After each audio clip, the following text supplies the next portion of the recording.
우리가 그리스도인으로서의 삶을 살기 위해서는 주님으로부터 우리가 공급받는 힘이 있어야 합니다. 어떤 힘이 필요할까요?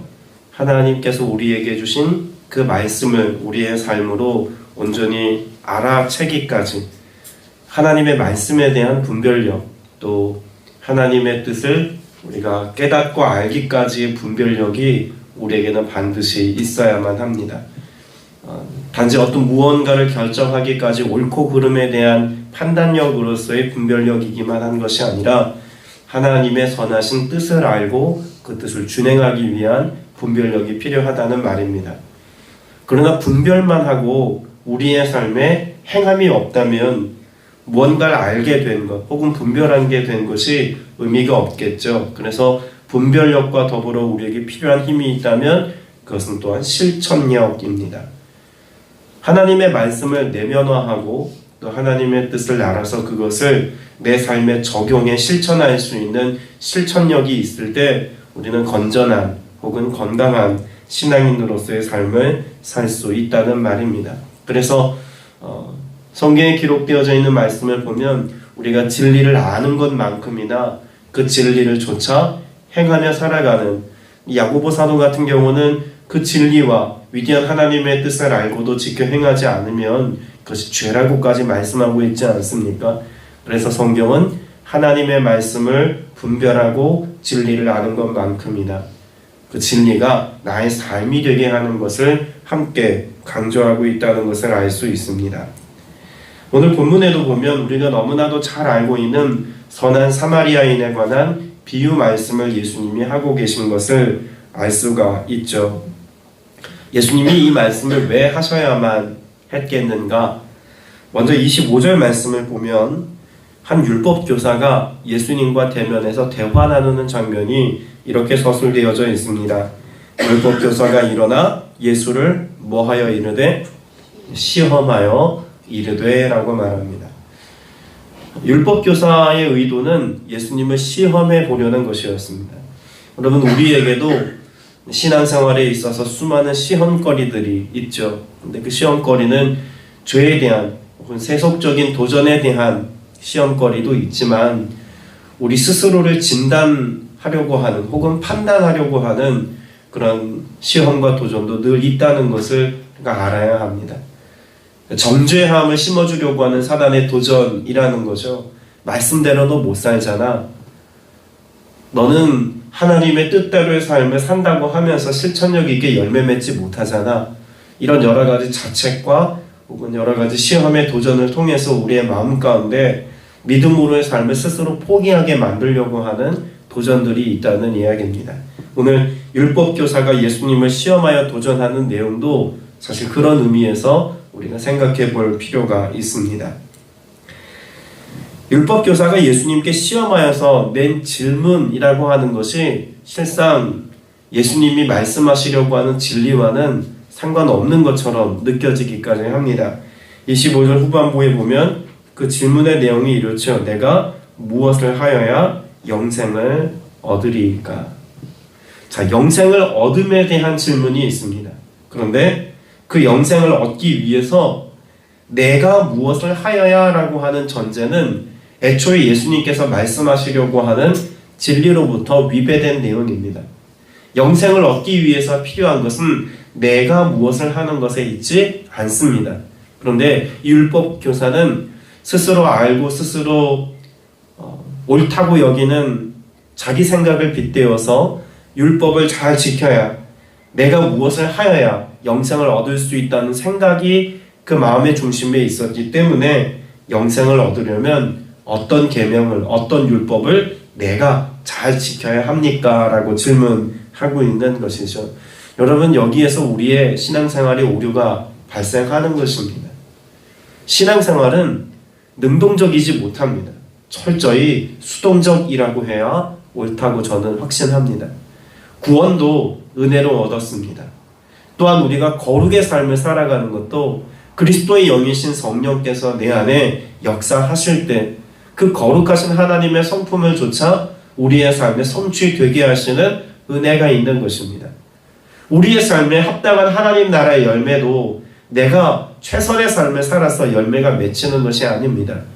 성령께서 우리 안에 임재하시고, 그래서 성령님과 동행하는 자들의 삶 가운데 내 안에 계신 성령께서 그 성품과 능력의 나타남을 통해서 열매 맺게 하신다는 점에서 우리 신앙생활은 철저히 수동태라고 볼 수 있다는 이야기입니다.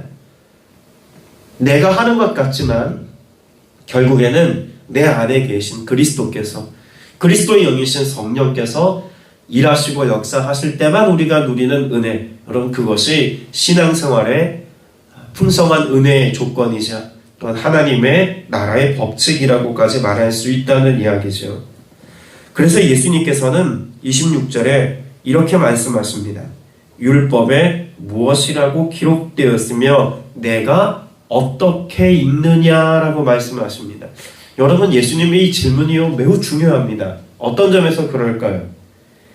율법에 기록된 내용이 있습니다.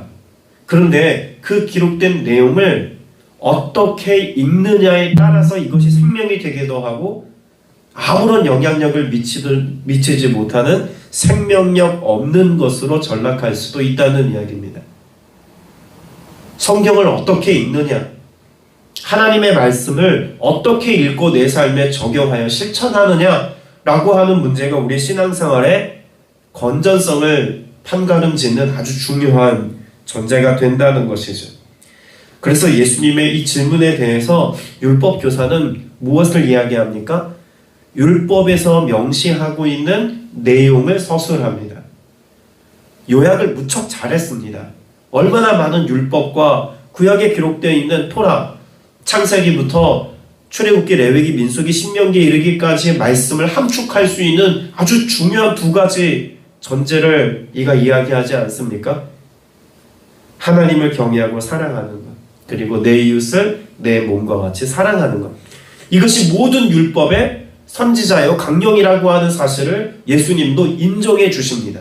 자, 그런데 어떻게 읽느냐라고 하는 것을 우리가 상기해 본다면 이 율법 교사가 말한 것은 그 내용을 잘 요약하여서 그 핵심 가치를 내가 분별하여서 성경에 혹은 율법에 뼈대를 세우고 내가 이를 지키기 위해서 잘 이해했습니다 라고 하는 차원에서 지금 말하고 있는 겁니다. 그런데 예수님은 그렇게 옳게 대답한 대답에 대해서 뭐라고 말씀하시냐면 내 대답이 옳도다. 그리고 28절에 뭐라고 말합니까? 이를 행하라 라고 말씀하고 있는 겁니다. 자, 그러면 성경을 어떻게 읽어야 할까요? 이해력만으로, 성경을 분별하는 것만으로 성경을 잘 읽었다라고 말할 수 없는 겁니다. 하나님의 말씀을 제대로 대했다고 말할 수 없는 겁니다. 어디까지가 성경을 제대로 읽는 것일까요? 말씀을 내면화해서 삶으로 실천하는 것까지가 성경을 제대로 읽음의 모습이라는 것입니다. 설교를 무수히 많이 듣습니다. 혹은 성경도 읽습니다. 우리는 신앙적 배경을 가지고 내가 이해하고 있는 신앙 전통을 따라서 오늘을 살기도 합니다. 그러나 내가 알고 있는 것만큼 하나님의 말씀이 내 삶으로 구체화되어서 드러나고 나타날 때 하나님의 말씀을, 성경을 제대로 읽었다라고 말할 수 있는 것이죠. 사실 우리는 성경책을 펼쳐서 읽는 것조차 어려워하는지도 모릅니다. 설교 듣는 것, 그것도 선택적으로 일주일에 한 번 주일 설교 듣는 것으로 우리의 신앙생활의 전부를 채웠다고 여기는 사람도 어쩌면 있을지도 모르겠습니다. 그러나 우리의 하나님 말씀에 대한 태도는 어떤 것이어야 할까요? 24시간 그 하나님의 말씀이 나를 움직이게 해야 합니다. 왜 유대인들은 하나님의 말씀을 그토록 암송했을까요? 왜 어려서부터 토라의 말씀을 그토록 암송시켰을까요? 하나님의 말씀이 어떤 상황, 어떤 형편에서라도 내 안에서 굳이 이 말씀을 책자로 내가 보지 않아도 내 안에 내면에 대한 하나님의 말씀이 모든 상황과 조건 속에서 끊임없이 생각나도록 하기 위해서 하나님의 말씀을 내 속에 둔 것입니다. 우리가 성경 전체를 다 암송하지는 못할지라도 하나님의 말씀을 가까이 해서 그 말씀이 내 삶이 되게 하도록, 그래서 내 삶이 곧 하나님의 양식이 되어 살아가는 이 모습이 되도록 하기 위한 헌신과 수고로움이 우리의 삶 가운데는 있어야 한다는 것이죠. 이것이 뒤에 나오는 선한 사마리아인의 비유의 내용과도 무척 연관이 있습니다. 자, 율법 교사가 예수님께 대해서 이 답변을 듣고 난 뒤에 뭐라고 질문합니까? 누가 내 이웃입니까? 라고 하는 질문을 29절에서 하지 않습니까? 내 이웃인 누구입니까? 우리가 선한 사마리아인에 관한 비유 말씀은 제가 내용을 다 설명드리지 않아도 무수히 많이 들어본 말씀이라고 여겨집니다. 강도 만난 이웃, 예루살렘에서 여리고로 내려가는 그 길목에서 어떤 이가 강도를 만났고 거반 죽게 되었습니다. 제사장도 지나가고 레위인도 지나가지만 당시 유대인들이 거의 사람 취급하지 않았던, 아니 짐승보다도 못한 취급했던 사마리아인들, 유대인의 순수한 혈통을 잃어버리고 혼혈족이 되어서 하나님의 거룩한 백성으로서의 면모를 상실했다고 여기는 저 사마리아인이 그 강도 만난 이웃을 위해서 자신의 것을 희생해서 도와주고, 그가 여행을 마치고 돌아오는 길에 비용이 더 들면 그 모든 것까지 다 갚아주겠다는 내용으로 지금 이웃되어짐에 관한 말씀을 예수님이 설명해 주십니다. 그리고 37절에 보면 이르되 자비를 베푼 자니이다. 예수께서 이르실 때 가서 너도 이와 같이 하라라고 말씀합니다.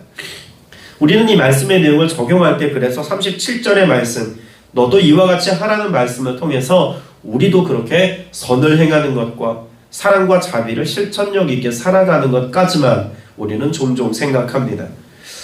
여기서 우리는 한 걸음 더 나아가서 생각해야 될 중요한 이슈가 있습니다. 분명 질문의 내용이 무엇입니까? 누가 내 이웃입니까? 라고 하는 질문의 내용이 있죠. 그러면 여러분도 답해 보시기 바랍니다. 나의 이웃은 누구입니까? 나의 이웃은 누구입니까?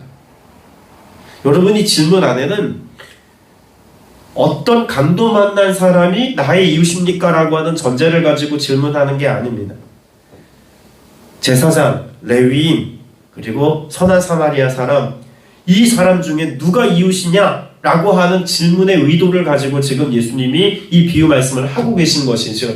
자, 그런데 우리가 잘 아는 것처럼 지금 주목하고 있는 대상이 선한 사마리아인이라면 이 사람의 특징을 한번 봐야 됩니다. 33절에 보면 선한 사마리아인은요, 거기 그 강도 만난 사람을 향해서 어떤 마음을 가졌습니까? 불쌍히 여겨라고 말합니다. 자, 그리고 불쌍히 여기는 마음만 있었던 것이 아니라 무엇합니까? 34절에 보면 돌보아 주니라 라고 말씀하죠. 그리고 35절 말씀에 보면 비용이 더 들면 내가 돌아올 때 뭐하리라? 갚으리라 라고 말합니다. 자, 세 가지를 말하죠. 불쌍히 여겨, 돌보아 주고, 갚으리라.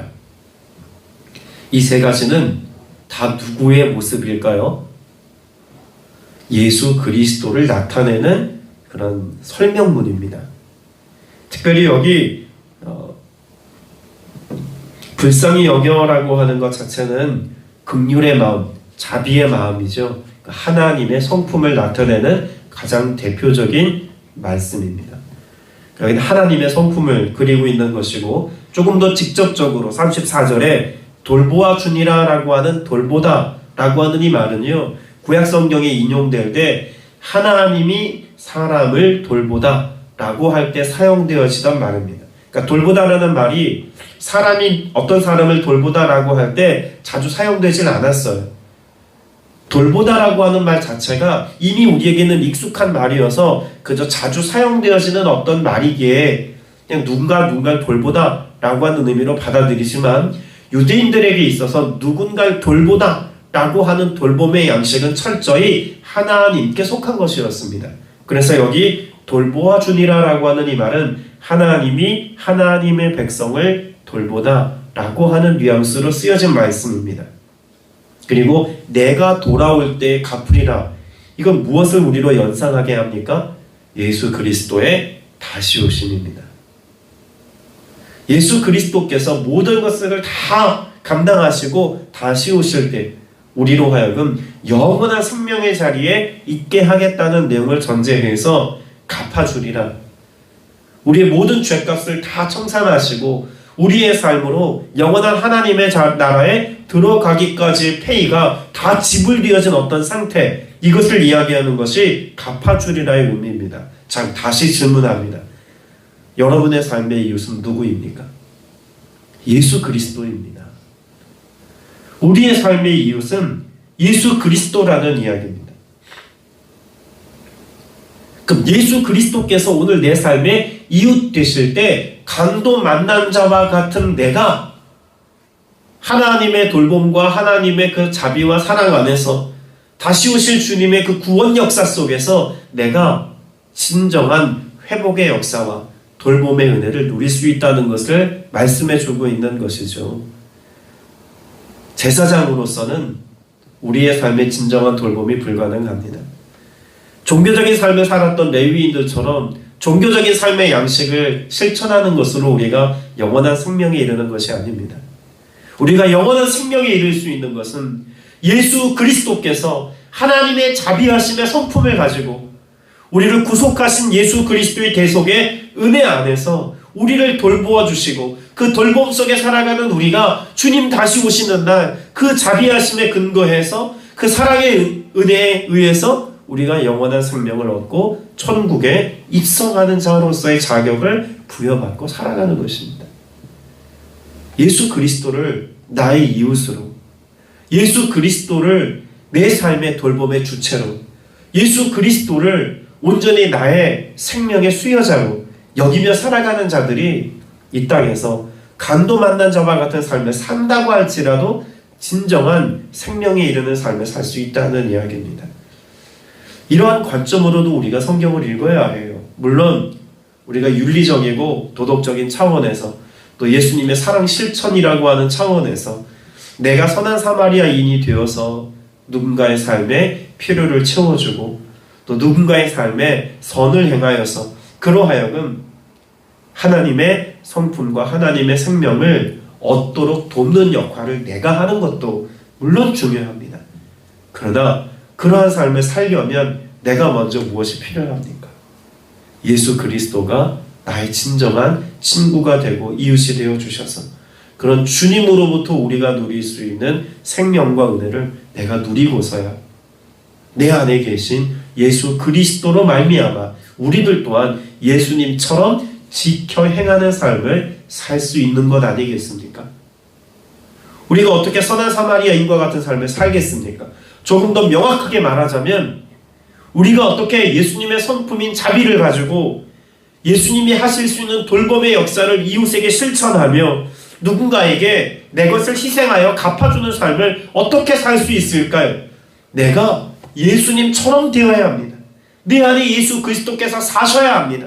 내 안에 그리스도의 영이신 성령께서 오늘 나를 붙들어 주셔야 그 성령의 임재하심과 역사하심을 통해서 우리도 작은 예수가 되어 오늘을 살 수 있는 것 아니겠습니까? 예수님 없이는 우리가 누군가의 이웃이 될 수 없습니다. 그래서 앞선 전제에 율법에 관하여 말씀하시면서 하나님을 경외하고 사랑하는 것과 더불어 내 이웃을 사랑하는 것을 말씀하고 있지 않습니까? 하나님을 경외하고 사랑하는 자에게 그렇게 하나님의 사랑과 은혜가 내게 가득히 채워주는 성령의 충만함의 은혜가 있을 때 그 충만함의 은혜와 은사를 가진 우리가 내 안에 계신 하나님의 것을 가지고 우리도 누군가에게 선한 이웃이 되어 오늘을 살아갈 수 있게 될 줄로 믿습니다. 자, 그런데 이 말씀 속에서 또 한 가지 우리가 생각해 볼 것은요, 분명히 강도 만난 자의 비유 말씀, 선한 사마리아인의 비유 말씀은 단지 어떤 전혀 현실성 없는 비유의 말씀을 지금 하고 있는 게 아니라는 것을 알아야 합니다. 실제로 예루살렘에서 여리고까지 내려가는 그 길이 내리막길입니다. 그래서 내려가며라고 하는 표현이 있지 않습니까? 이 내리막길이요 무척 험난합니다. 강도들이 진짜 숨어있기에 딱 좋은 지형이에요. 원래 유대 땅 대부분은 나무가 많이 없습니다. 그러니까 높은 곳에서 낮은 곳을 보면은요 대부분 다 훤히 이렇게 다 보여요. 저 높은 곳에서부터 저 멀리 있는 사람을 보면 몇 명 지나가는지 시력만 좋으면 다 알아챌 수 있는 것이 이스라엘 땅입니다. 그런데 이 예루살렘에서 여리고로 내려가는 곳은 바위도 많고 길이 험난해서 사람이 숨어 있어도 잘 보이지 않는 지형입니다. 그러다 보니 실제로 무엇이 많았냐면 강도가 많이 출몰하는 지역이 예루살렘에서 여리고로 내려가는 길입니다. 그럼 이 비유 말씀 속에서 보면 실제로 강도들이 많이 있었다라고 하는 것을 전제로 예수님이 비유 말씀을 말씀하는 거죠. 그 왜 강도들이 많았을까요? 단지 지형 지물이 그렇게 강도짓하기 좋은 장소여서 시대적인 부패함이 있었던 것입니다. 예수님께서는 특별히 레위기, 민수기, 신명기 말씀을 통해서 무엇을 말씀하셨을까요?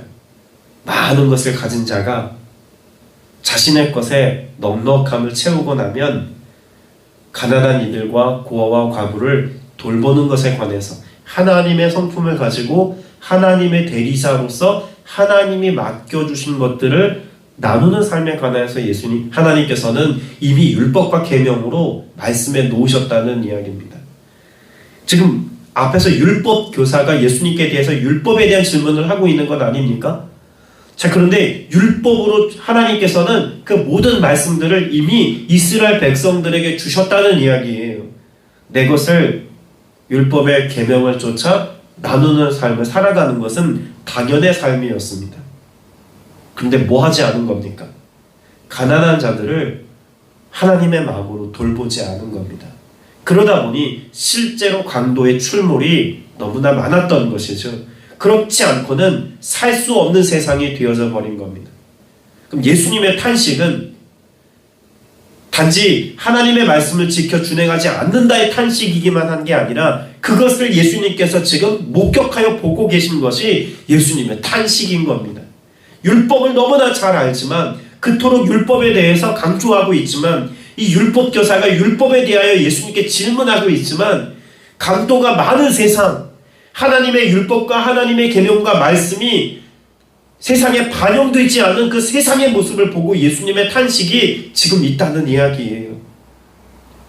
어느 한 사람이 율법을 잘 지키지 않는 것이 아니라 율법을 수호하고 율법을 잘 지켜서 준행해야 하는 이스라엘 백성들의 대부분의 모습이 하나님의 말씀과 상관없는 삶으로 전락했다는 이야기입니다. 우리 스스로에게도 때문에 이 선한 사마리아인에 관한 비유 말씀을 적용할 때 단지 윤리적인 차원과 도덕적인 차원에서만 이 말씀을 적용해서는 안 됩니다. 선을 행하는 것, 그것에 관해서만 우리가 주목해서는 안 된다는 이야기예요. 그와 더불어 왜라고 하는 질문이 우리에게 있어야 합니다. 왜 나는 선한 사마리아인 것 같은 삶을 살지 못하는가? 여러분, 이것은 결국 하나님의 말씀이 내 안에 내면화되지 못했고 그 하나님의 말씀이 삶이 되도록 하시는 성령의 역사하심과 인도하심을 따르는 삶이 내 삶 가운데 이루어지지 않았기 때문이라는 것입니다. 내가 하는 게 아니에요. 내가 무엇을 하는 게 아니라는 이야기입니다. 신앙생활, 그래서 예수님의 성품을 가지고 예수님의 말씀을 지켜 준행하자면 내 안에 이것을 가능케 하시는 성령께서 오늘도 함께 하시고 역사하실 때 비로소 이 삶이 우리의 삶에 성취된다는 것을 꼭 기억할 수 있게 되시기를 바랍니다. 말씀을 맺으면서 우리는 한 가지 생각해 보아야 할 것이 있죠. 이 말씀을 지켜 준행하기까지 우리도 37절의 말씀을 따르는 삶이어야 한다는 것입니다. 이르되 자비를 베푼 자니이다. 예수께서 이르시되 너도 가서 이와 같이 하라. 결국 이 모든 말씀의 내용, 예수님의 형상이 우리 안에 이루어지기까지 그렇게 내 안에 예수 그리스도를 닮음의 삶을 산다면 내 삶을 통해서 무엇이 드러나야 한다는 이야기입니까? 자비입니다. 희생이고 인애입니다. 여기 나오는 자비, 희생, 사랑, 이 모든 것을 사실 다 총망라해서 기록하고 있는 히브리어가 있는데 헤세드입니다. 자비라고도 번역이 되고 사랑이라고도 번역이 되는 헤세드입니다. 우리 안에 그런 하나님의 헤세드가 있어야 합니다. 그 헤세드를 가지고 내 안에 하나님의 나라가 하나님의 통치하심을 통해서 이루어져야 나도 예수님처럼 이와 같이 할 수 있는 것입니다. 그러니까 여기 나와 있는 이와 같이 하라라고 하는 것은 누구와 같이 하라는 걸까요? 선한 사마리아인의 모습을 보이신 예수님과 같이 하라는 이야기입니다. 예수님의 말씀을 따르고 예수님의 모범을 따르는 삶이 되게 하는 것, 이것이 선한 사마리아인의 비유를 통해서 예수님이 교훈하시는 바입니다. 오늘 이 하루, 오늘 여러분의 모습 속에서 예수님의 모습이 보이는 은혜 있게 되시기를 주님의 이름으로 축복합니다. 기도드리겠습니다.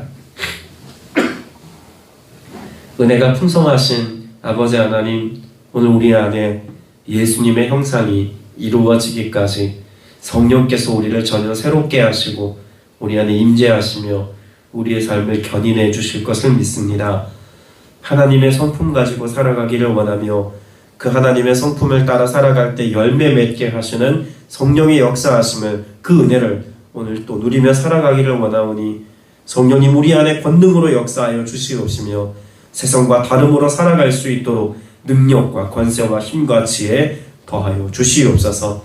오늘도 주님의 그 놀라우신 은혜의 역사가 우리의 삶 가운데 열매 맺히기까지 사람들과의 관계 안에서 선한 능력으로 성령께서 역사하실 것을 믿습니다. 우리가 만나는 모든 이들에게 선함으로 그 자비로 살아갈 수 있는 주의 권속들 다 되게 하여 주옵소서. 오직 주님께 감사드리옵고 살아계신 우리 구주 예수 그리스도 이름으로 간절히 기도드렸사옵나이다. 아멘.